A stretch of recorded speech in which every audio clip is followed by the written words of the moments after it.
అభిమన్యుడు. అర్జునునకు ద్రౌపదితో పాటు సుభద్ర, చిత్రాంగద మరియు ఉలూచి అనుభార్యలు కలరు. వారిలో అర్జునునకు సుభద్ర ద్వారా కలిగిన వాడే అభిమన్యుడు.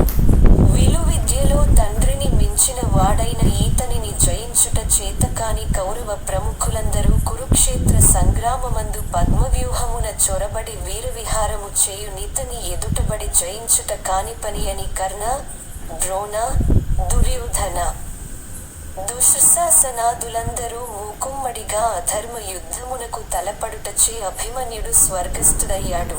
ఈతడు మరణించు నాటికి ఇతని భార్య ఉత్తర గర్భముననున్న పరీక్షిత్తు తరువాతి కాలములో పాండవ రాజ్యమునకు చక్రవర్తి అయ్యాడు.